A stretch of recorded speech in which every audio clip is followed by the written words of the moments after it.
Meet your maker. The makers are an elusive bunch. That is to say, they make their bunches at the candy shop where they enter from the staff door, spend their shifts in the windowless room of the candy shop, and proceed out the front of the shop to leave. Or so I've been told. Again, elusive. They could be anyone. The making of candy isn't much of a secret anymore, but there is something unparalleled and untouchable to the chocolate walnut clusters. No other candy shop has touched them because they are untouchable, and to do so, by a paraphrased health code vernacular, would be really, really gross, and fall into the category of an unsellable product. Still, I collect my chocolate walnut clusters and wait to meet my maker. You would think it easy. Sit in the candy shop every day, different hours of course. Don't want to be mistaken for someone with nothing better to do. And then you wait, and eat some candy and wait some more. All to find a familiar face. Then again, my face must be very familiar at this point to all the candy shop makers and connoisseurs. Luckily for me, I can eliminate my face and myself as a chocolate walnut cluster maker, because if I could, I would. And if I could make chocolate walnut clusters with that unparalleled, untouchable something, I would not be here. It's not easy eating chocolate walnut clusters all day. You can't order them all at once, but going back for more than 2 candy spurts makes you look a little desperate. And it also reminds the candy shop counter worker that you already had enough. I got lucky once when the counter worker's shifts changed while I was in the bathroom.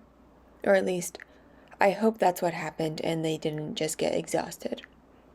There's nothing worse than a counter worker who isn't dedicated to their craft of serving me personally, the walnut chomper, the walnut waiter. Still working on an elusive name for myself.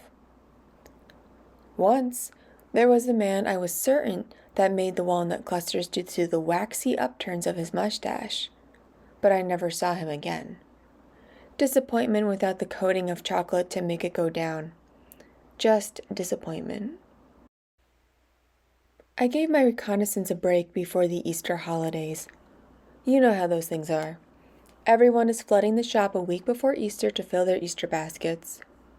I imagine the quality of the chocolate walnut clusters would be subpar, given how excellent they are, but couldn't risk the opportunity. I waited in my car to watch the side doors of the shop. I saw it open once, and my breath caught in my chest before a sneeze came. My sneeze, not theirs. The door was shut as soon as my eyes were open again. Missed it. And only the grocery store-bought chocolate pretzels could wash it down. I know what you're thinking. Chocolate pretzels too? Yes.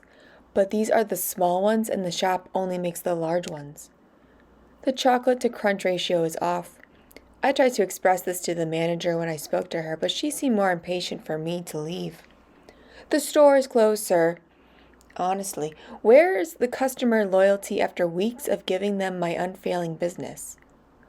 I could take my business to the Jelly Bean General. If I wanted to, but I don't. I'm here, and I won't go so easily.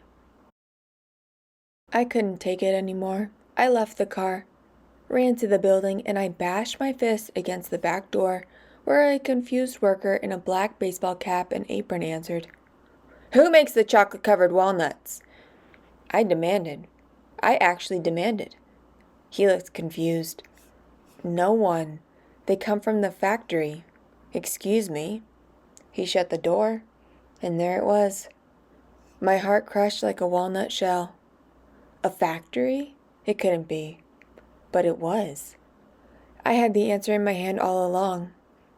The faint printed ink upon the paper bag. All products made and shipped from Belleville, Colorado. And so, I bought the lot, and now I'm driving to Belleville. The several motel stops along the way haven't been bad, but it's the pacing myself as my stash of crunchy, mouth-watering, Luxury dwindles by the mile marker. That has become increasingly difficult. But I'll get there. I'll get to Belleville. And when I do, I will meet my maker.